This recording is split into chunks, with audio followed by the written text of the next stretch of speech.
Ladies and gentlemen, round 3 is about to be upon us. That's right, we're about to jump straight into the next set of games here for our league. But before we do that, I want to go ahead and mention, hopefully we can see Veil of Summer in action here in these upcoming games, as in the last 2 matches, we didn't even bring them in. So maybe we can see this card come to its potential.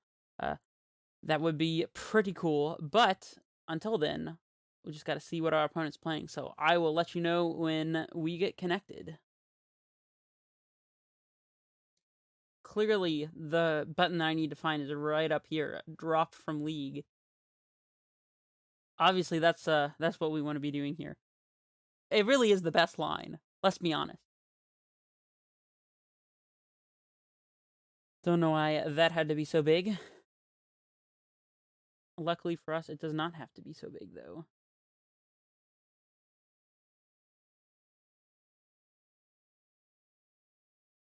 Nose Matipo. There's absolutely no way I'm pronouncing that one correctly. This hand's great. I will keep it. Got Gemstone Mine coming in clutch here as an untapped source. I'll cast an Arboreal Grazer as well if we draw it. I'm so proud. You did good, Gemstone Mine. You did good. And this is a matchup where the speed obviously matters. So, turn 1 Amulet is going to be quite fantastic here. Do we just have a turn 3 Titan? Because I believe that we do. Unless our opponent has mainboard a Braid or something. I think we're good to go here, because we can play Growth Chamber into Azusa and a Bog Garenbrig, and then the turn after. Actually, we might want to save Azusa for the turn that we go off, so they can't just kill the Azusa. Interesting. This would force them to hold up a Lightning Bolt or a Lava Dart, instead of just being able to cast a Lightning Bolt during their turn. I kind of like it. Yeah. This also means that we won't lose our Gemstone Mine, which is good. So let's just wait one more turn here. We have the ability. This will be a little weak if they happen to have removal for this Azusa, but they may be assuming that we don't have the pieces that we need, when in fact, we're just obscuring that we do have them. And because of that play, perhaps they decide to tap out here and get as aggressive as possible. They were rewarded by finding the second land, but maybe we can punish them. We shall see. Stormwing Entity, you got it. I mean, it's not fantastic for us, but, I mean, there's not much we can do about it. So, no use complaining, as they say. And now, we can leave the Growth Chamber in play and pick up the Gemstone Mine at the end of all of this nonsense. So, we get a little bit of extra value there. No need to sacrifice our little Gemstone Mine here. We care very greatly about it.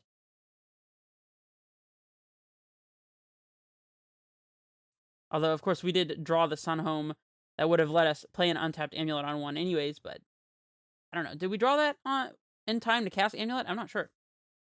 Dryad. Can we play that also? We could play Azusa, make 4 mana, play Growth Chamber, play Dryad, have 1 mana, play Growth Chamber, and that would be 3, not enough to activate, so unfortunately we can't get both into play here. We could, like, do something crazy like Pact for a Grazer just to get the Dryad in play. Is that going to be worth it? Let's see. We play Growth Chamber, float 2, pick it up, Pact for Grazer, have 2 mana, Grazer and the Growth Chamber go up to 4 mana, play Azusa, play Growth Chamber twice more, have 5 mana, use 3 down to 2 to play Dryad, and then we get... Then we'll be able to get Titan out, but after all of that, we'll still only have 2 lands in play, so we'll have 3 lands after we Boros Garrison. No, 4 lands, because we can get the Crumbling Vestige. So we can Crumbling Vestige and haste the Titan, and attack, and be able to trigger Valakut immediately twice. Yeah, I actually think that's going to be the best line. So what we'll do here is we'll play out this Growth Chamber. This way we get to interact with their board, so clearly this is, I think, going to be the best line. Hopefully I didn't mess up my math here, but we'll see. I think thanks to Crumbling Vestige, we'll be able to Valakut away their creatures. And we might be able to save the Gemstone Mine counter as well, thanks to this line.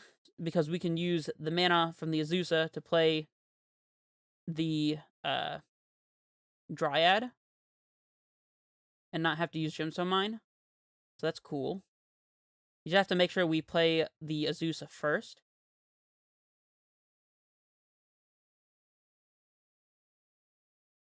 This is kind of a crazy combo turn here. I like it.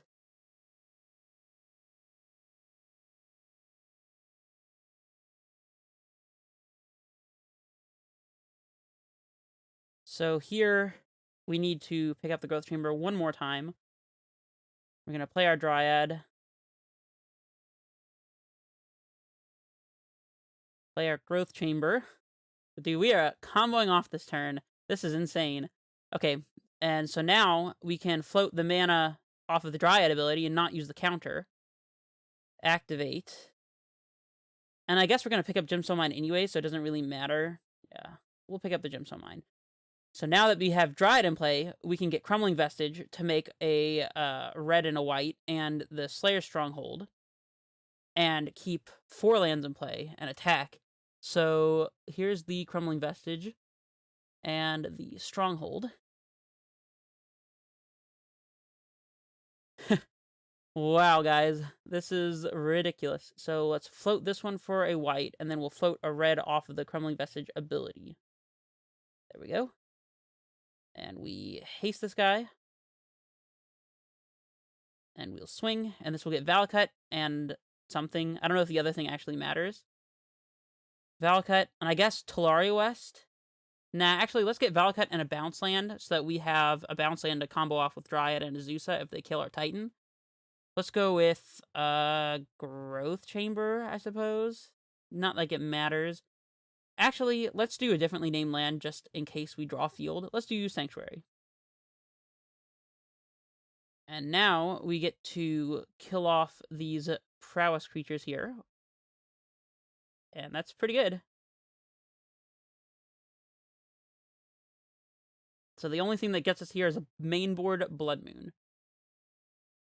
Got shot. That is fine.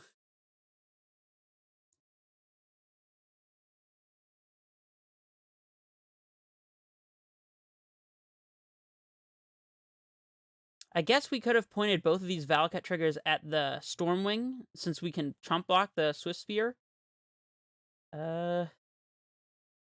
Let's just pick up the Growth Chamber, I guess. I don't know that it makes a huge difference. And we'll pass it back.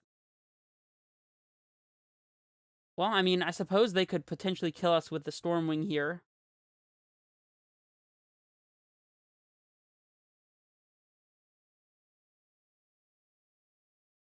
They gotta do it now, though.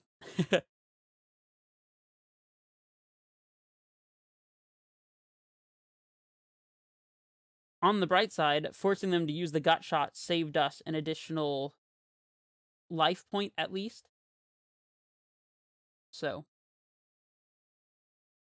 potentially more than that if they had a crash through turn here with the Swift Spear. Alright, well, we are going to game 2, so clearly that was good enough. We want the explosives. We probably want Baloths. We want Dismembers, but maybe not Beast Withins. Veil of Summer doesn't protect against any of the red spells, and I'm not expecting a whole lot of counter magic. It doesn't do anything against Aether Gust anyways. And Dispute is a little too reactive for my liking, so I think, unless we're boarding in Beast Withins, which I could see, unless we're boarding in Beast Withins, I think that this is the way that we want to go. We can get rid of these Explorers. This Tireless Tracker.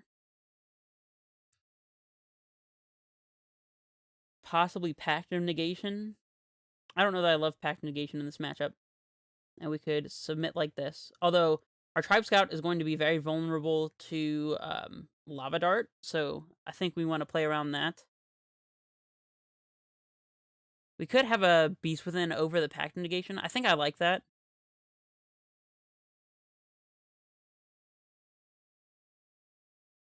Yeah, I think that this is the best that we can muster.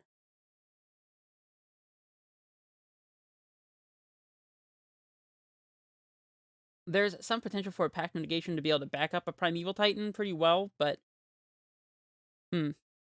This hand's interesting. It definitely has Titan mana, and it has an amulet, which is a plus. Engineered explosives will let us interact with their creatures, although if we play it on one, it'll blow up our amulet anyways. If we draw an untapped source, then we can go Garenbrig into Sanctuary into untapped source, play and blow explosives on one, and not have to play our amulet out. It's actually a little slow, though. What'd they do? They kept 7. I kind of feel like this hand is not going to cut it, because if they have an Abrade for our amulet, or if we have to blow up our own amulet with the engineered explosives, we're in bad shape. We don't have any actual ramp. We'd have to draw it, and we don't have a Titan either. I'm going to mulligan. Well, this hand is significantly slow, but we might draw a 1-drop of some sort. We sided out the explorers, so we can't explore on turn 2 here. We have a cavern to force through, like, Disdainful Stroke or something, which I'm not sure that they would even have, but it also has plenty of untapped sources, and Garenbrig speeds up our Titan by turn. I guess we'll keep this. And we can bottom either the Azusa, because it dies to Lava Dart, or one of these lands, perhaps. We could actually bottom the cavern. That way we have access to a bounce land if we draw an amulet. We have a forest to make our Garenbrig an untapped source. And we have the double green to activate. I don't think the cavern is going to be particularly relevant either, so let's do this.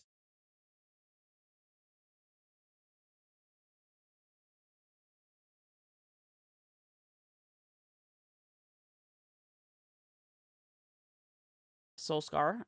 It's a good one. That is a good one. Alright, let's, I guess, just play out the Garenbrig.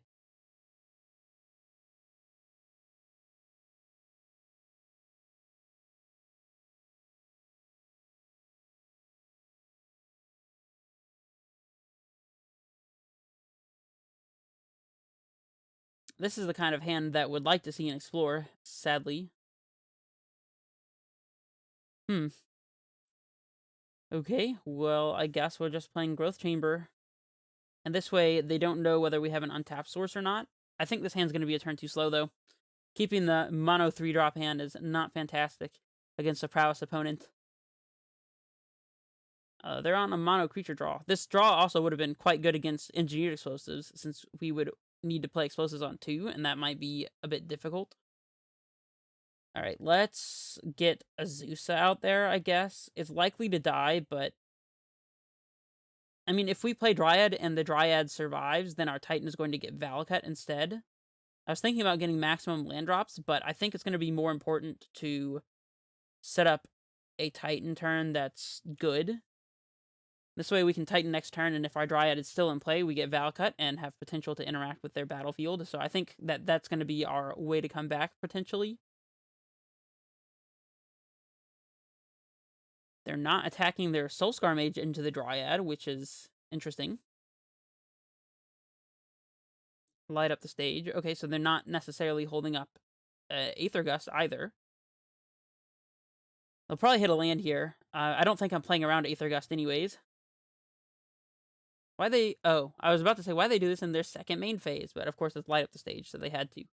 I imagine they have to fire off the Opt here. Yep. Trying to find another land, I guess. This is pretty good news for us. If they have a free spell, we might need to point both Valakut triggers at a Sprite Dragon. I think that's what I'm going to do. Although, we get an additional land drop from our Dryad. So once this Titan comes into play, we can get Valakut and Bounce Land and stack the Bounce Land first and then the Valakut triggers. And that way we get to play the Bounce Land an additional time. So, in fact, we can get Valakut and Vesuva. And that way we get to kill both Sprite Dragons for sure. I think that's the plan. We don't have any pack triggers here, so that's nice. Again, we just need to stack the Growth Chamber first. And we'll go ahead and point both of these at... Actually, we want them to use up their free spell if they don't realize that we have access to 2 more Valakut triggers here. So let's go ahead and point both of them at separate Sprite Dragons first, just to entice them to make a misplay. And they don't. Interesting. I think we're still playing second Valakut here. And we're going to point both of these triggers at the Soulscar Mage just to be extra careful. Don't want to die to something at random here. Definitely glad that I played Dryad instead of the Azusa a turn prior. This seems really hard for them to come back from. Let me rephrase that. This seems really hard for them to come back from, so...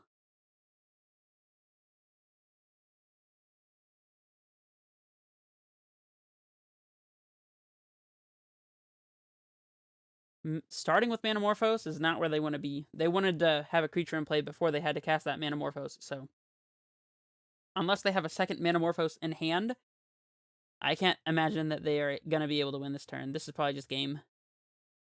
Probably one of the shortest matches I've ever filmed, to be honest. I guess it wouldn't be shorter than the match against Neoform.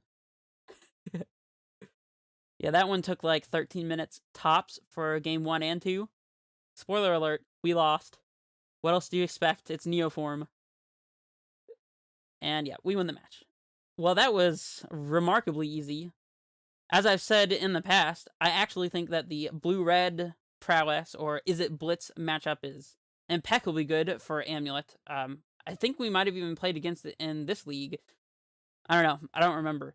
But I have so far not dropped a single match to that deck. I think maybe I'm just running into some really good variants. Not sure. Seems like the deck should pick up a few copies of Aether Gust if it is not already playing them. I don't know. Interesting. Well, if you learned something from this match, I would highly suggest that you like and comment and all that good stuff. Interact, form a community, do what you guys do down in the comments. There's not a whole lot of comments on my videos at this point, but you can be the one to start the conversation. I must say, I felt like that line with the Crumbling Vestige going Grazer into Azusa into Dryad in order to get the extra land in play to Crumbling Vestige, you know, with Crumbling Vestige so that we could Primeval Titan out Valakut and get immediate triggers. That was a pretty sweet line. I'm proud of that one. Like I said, it doesn't come up that often, but when you summon this pack for an Arboreal Grazer, it feels insane. That's why I love this card over a Tribe Scout. I am definitely a firm believer in Grazer. I don't think that I will be going back, personally. Anyways, I'm going to cut the video there. It definitely doesn't warrant this long of an outro for that short of gameplay. So, I will see you guys for the next match. This is Redface Menace, signing off.